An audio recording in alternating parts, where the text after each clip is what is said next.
welcome to my channel. So today we are going to talk about what is possibly the best kind of mech builds to be able to play this game in. Now, early on in the game, if you're starting out, you're really not going to have a whole lot of options.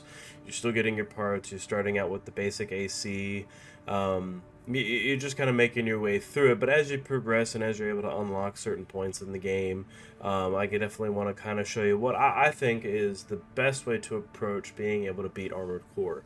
Now, it doesn't work in every situation, so you're going to have to tinker with your builds and everything like that. And I'm not saying that my builds are the best of anybody. There's probably other people out there who make really good builds as well. This is just kind of what I think is kind of the best approach to survivability in Armored Core.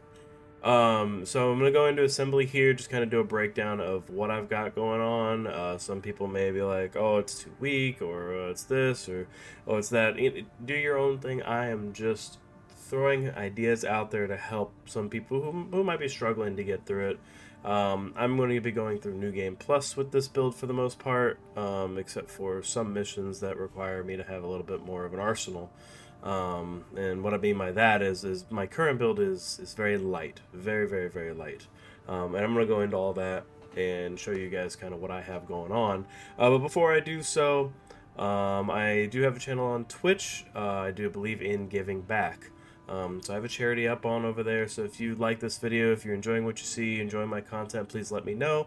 And then head on over to that if you're feeling like you want to be a little bit giving. It's called Gamers for Kids, and that is there for those in need who have been hospitalized, and what they do is they just try to bring back a little bit of normalcy to these children who are going through whatever it is they're going through.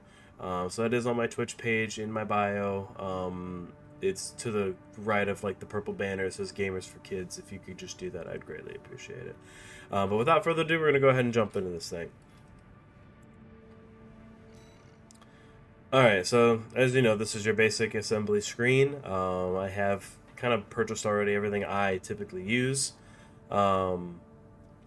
Starting at the top, right now I have been using the Ducket handgun, which is one I think you get a little bit later, but there is another handgun that's available to you that's not nearly as powerful as this one, but still works really well.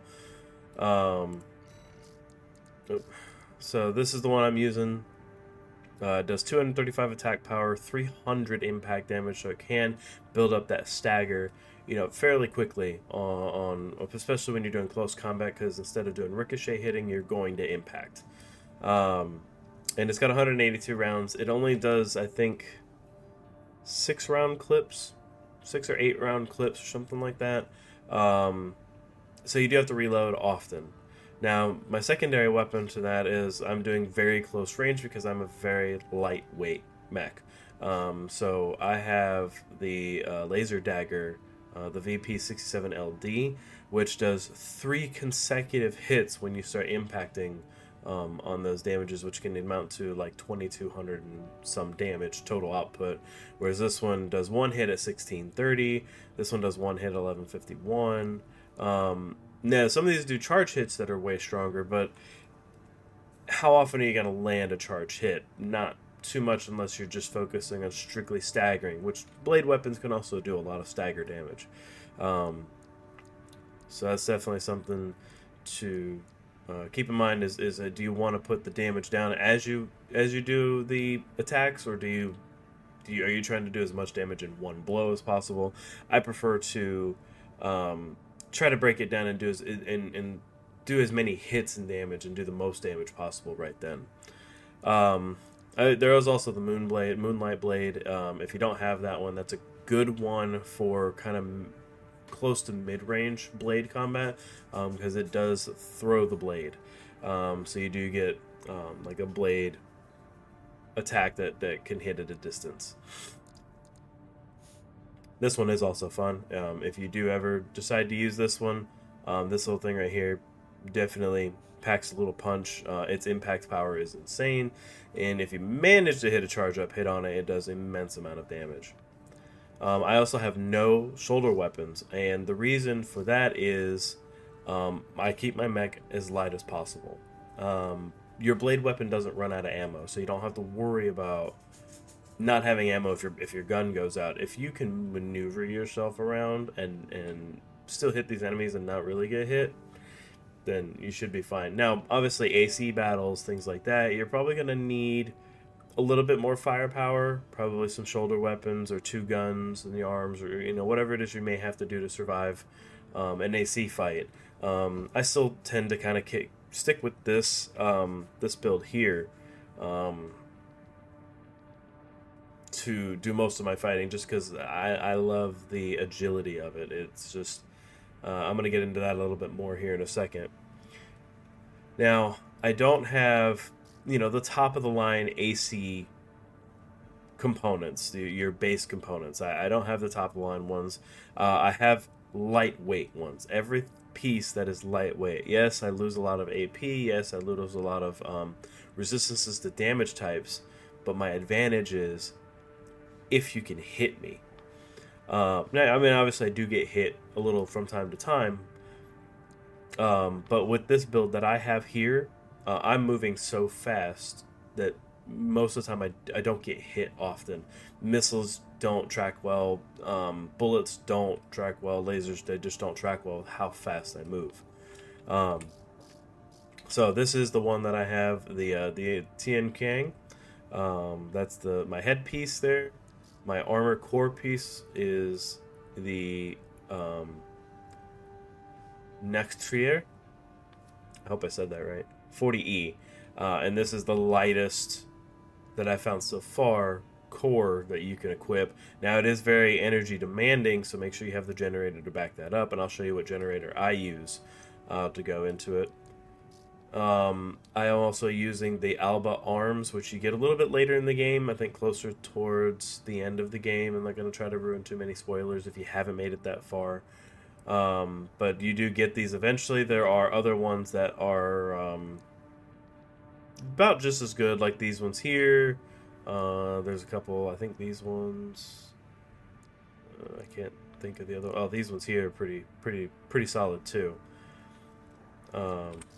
So you can do that. Now, legs, I have a lot of different legs. I'm really kind of specific. I do have the tank legs down here, which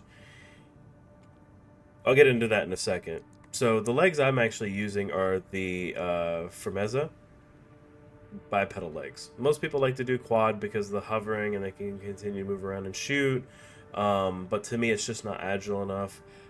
Tank legs are pretty good overall just to build a heavy mech, but you're going to get hit as a heavy mech. You're not going to dodge every attack. Bare minimum, really.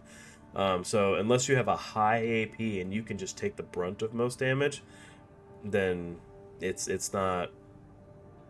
To me, it's just not an ideal build, especially if you're trying to S-rank a lot of missions, because it goes based on how fast you can do it, how much damage you take, and things like that. So if you're doing a tank build, you're not going to S-rank a lot of missions.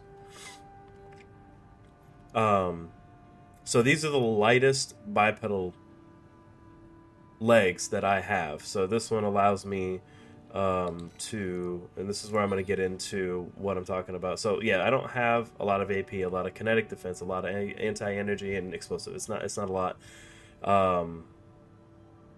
So I'm not worried about that because the boosters I use too. So my total AP is only 8,300. It's not much, but again, I don't take a lot of damage. Let's see here. So this is what I'm talking about here. Your boost speed and your quick boost speed. Your quick boost energy consumption and your quick boost reload time. And then we're going to get into energy and all that as well. If you can get these two, the boost speed and the quick boost speed, up into the 400s, you're going to outrun practically everything. The missiles can't turn fast enough. The only missiles that can keep up with you aren't fast enough to hit you as long as you keep moving, and those are the very large impact missiles that you can get. Now, if you run into one of those, it's going to hurt. But if you run into one, you're either not paying attention or you did something wrong, because you're moving so fast with this build that they can't catch you. So my boost speed is 398, which I'll do a demonstration too to kind of show you how fast I am. I'll do like an AC fight or something. I'll try to S rank a mission and I'll show you. And then my quick boost speed is over 400 at 431. Now, mind you, it's only this high because I have the lightest possible components on there, minus my generator. My quick boost energy consumption, I learned at one point I was almost in the 700s. I got it down to 510, which means that just is going to allow me to do more quick boosting. And then the reload time, I've only been able to see getting it as low as 0.35 seconds. So the lowest I've seen right here is just over a quarter of a second quick boost reload time, and that still for me is plenty fast enough to dodge incoming enemy attacks and fire and everything in between. All right, and then going into energy capacity, energy supply efficiency, and energy recharge delay. So these are pretty important. However, you're just not going to be able to combine these two to the lowest and most effective possible, at least that I've seen yet. I don't have all the components that are available in this game because I'm not in New Game Plus Plus, which has like a lot more missions, a lot more parts, all kinds of stuff. But my total energy capacity is 2,500. My supply efficiency is 4,904, and my energy recharge delay is 109. Now I'm gonna go over an generator and I'll show you kind of what's going on there. So this right here, the Alula booster, is the one I use. This one has the highest quick boost thrust. Now, thrust is also really high. Upwards thrust isn't that great compared to some other ones. As you can see, upwards thrust and upwards energy consumption are better amongst any other booster than that one. Now these two are a close contender. I guess maybe I'll switch these up kind of depending on what mission I'm doing. But I typically stick with the Alula booster, just because its quick boost thrust is over 21,000. Its duration is a third of a second, just shy of a third of a second. Energy consumption 690. The reload time is the 0.35, and its ideal load or reload ideal weight 6240, which that's if your mech is that heavy. And then airborne thrust is decent on this. I'm not gonna say it's great, but it's decent. Its consumption's up there, but it's pretty good. Now this one does technically have a quick boost reload time. However, its thrust and duration are less, so I don't use these ones just because I get a little bit further out of the albus. When I boost, I just move further in sections. Let's see. I'm also close quarters fighting, so I do have a Abbott close quarters chip, which has a little bit of medium range assistance. So as I'm closing in on my target, I can still put some fire down and then get close in and start doing some damage. Now, this is the tricky part here. There's tons of different generators based on what kind of builds you're doing, things like that. Now, I don't even have the one with the best energy capacity, energy recharge, or supply recovery equipped. It's actually right here as far as my build goes. All three of those stats. That one's a little bit better, but this is also an extremely heavy. I would use this one more for probably like a little bit heavier of a mech. The reason I say that is it does take down my boost and quick boost speed a decent amount, and I just don't do that. I try to keep mine as high and as maxed out as possible. Now this could be a better one. It maybe, depending on what you're doing. But the one I'm actually using is this one here, this VP20S. And the reason I am is not because of the energy capacity, energy recharge, or supply recovery. It's because of the post-recovery energy supply. It gives me 1,200. It almost completely fills up half of my gauge upon emergency resupply. So when you deplete all of your energy, your generator is going to give you an emergency resupply, and then it's going to attempt to recharge. Obviously, if you're in the middle of combat, you're not trying to do that too much. You're not going to have time to sit there and just do a light boost and let everything recharge. So this one will give me 1,200, which is half of the energy, basically, in resupply, which allows me to continue if I do run out of boost once it recharges, which isn't very long. I think it's like 1.09. Yeah, energy recharge delay is 1 second, not 1.09 seconds, which it's not terrible. I think this one is 1 second flat, so not a big difference there. This one will give you 1,100 in recharge, and it gives you 2720 in total capacity. I mean, I could probably use this one, especially since energy firearm spec's a little bit higher if I wanted to use an energy weapon. This one actually has a higher post-energy supply recovery. However, this is heavy. It's extremely heavy. If you look over here, it drops my boost speed and quick boost speed pretty drastically, actually. Like 10 points on the boost speed and about 15 points or so on quick boost speed. So I lose a lot, plus energy recharge delay is increased. It increases my weight. It does increase my energy output, but I'm not too worried about that. So you definitely want a generator that's going to give you this energy supply you need to keep you moving for a lightweight mech. I mean, it's just, you have to. Let's see, and that's pretty much it for those. Let's see. Yeah, and so I mean, this is like I said, this is just the build I've come up with. It works for me. I don't get caught in anything very much at all. I'm gonna go do a demonstration of it. Actually, just kind of show you what's going on as far as like how fast it is, how much damage I actually end up taking, things like that. But also it depends on the mission. So you're gonna have to build your AC depending on what mission you're doing. So just be mindful of that. And if you're first starting off, you're not going to be able to build something this light and this fast. So build it accordingly as good as you can. But keep in mind, the faster you are, the harder of a target you are to hit. The bigger and bulkier you are, you're going to get hit more, but you may be able to take the punches, kind of a thing. So if you're okay with completing a mission and you've got 15,000 AP, and you're okay with completing the mission with only 100 AP left because you're going to take damage, then sure, go for it.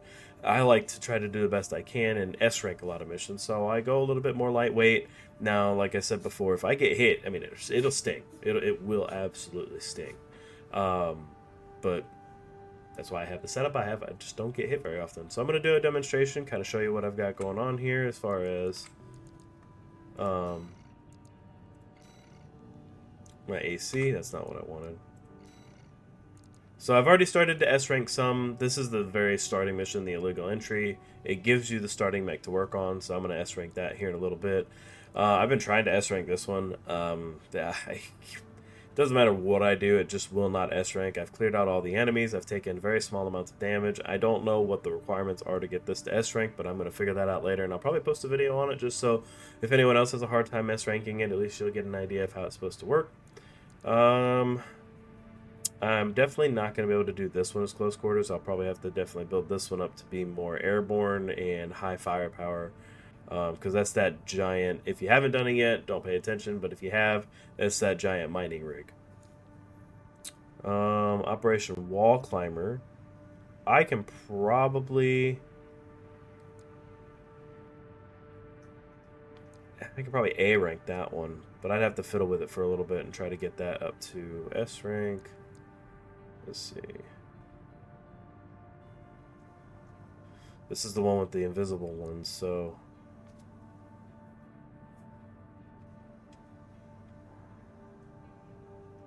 this one I know has a mech battle in it. So we're gonna go ahead and just go into this one, and I'm just gonna show you what I'm capable of doing.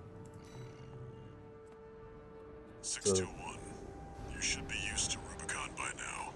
I don't need to watch this. Alright. So yeah, just keep in mind, this is just about the max, with what I have now, the max boosting I can do. So you'll see how quick I am and how little damage I really end up taking. Main system activating combat mode. Commence mission. Search the nearby wrecks for combat logs recording engagements with FoR Rusty. That's what we're looking for, 621. I'll analyze them. Oops. Oh. On my end, this gives us some more insight about FoR skills.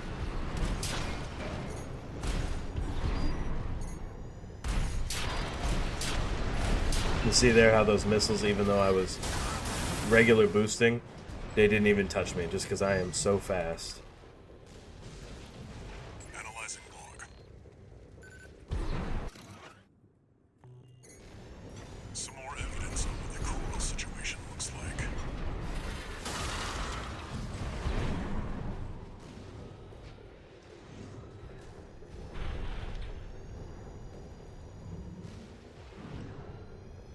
Unidentified AT.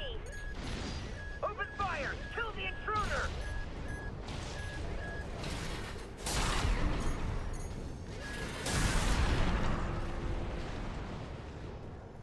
Let's see. There he is.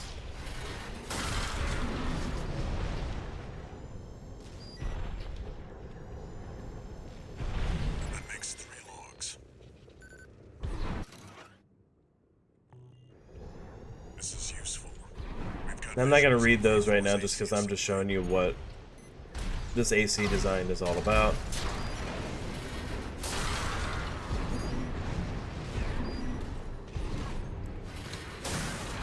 Now, sometimes when you go in for a hit, you might get shot, but for the most part, you don't get touched. Analyzing.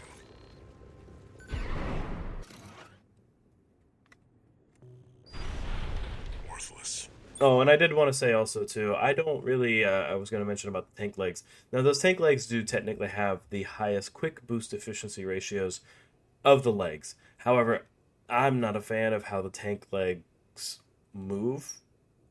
They don't move the way I like them to move. Bipedals are just much more nimble, in my opinion.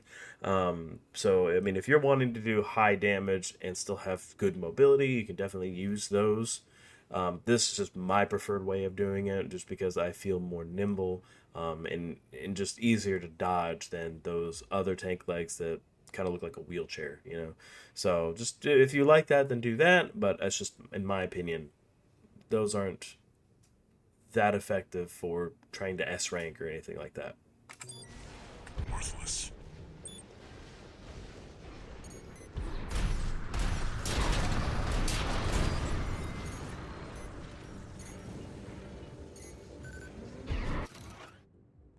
Very interesting. This could be worth something.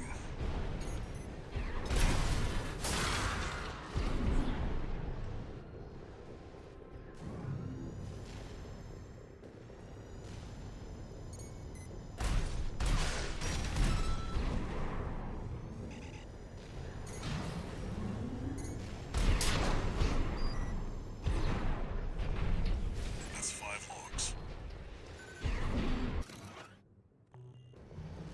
Nothing we can sell. You, AC pilot, you're no comrade of ours, are you? Wait. You killed them all! A Liberation Front survivor. It'll just hold us up if you engage her. Oh, The mission comes before everything else. Shameless. Corporate dog! Go! Leave Rubicon alone! Keep an eye on the clock. Either avoid combat or make it quick. I'm a Coral warrior, just like the others, and I will not give in. Forged in ash, we stand as one! yeah, direct hit.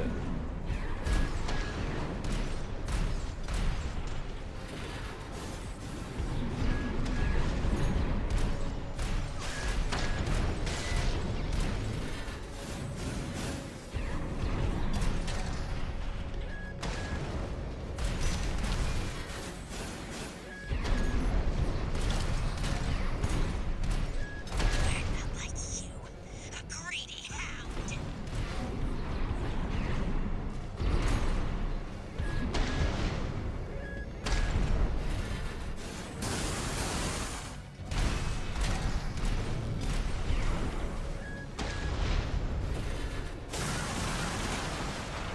I'm sorry, our ship. I couldn't keep my promise. Confirmed. Enemy AC destroyed. Get back to work, 621. I think that's it for data collection, too.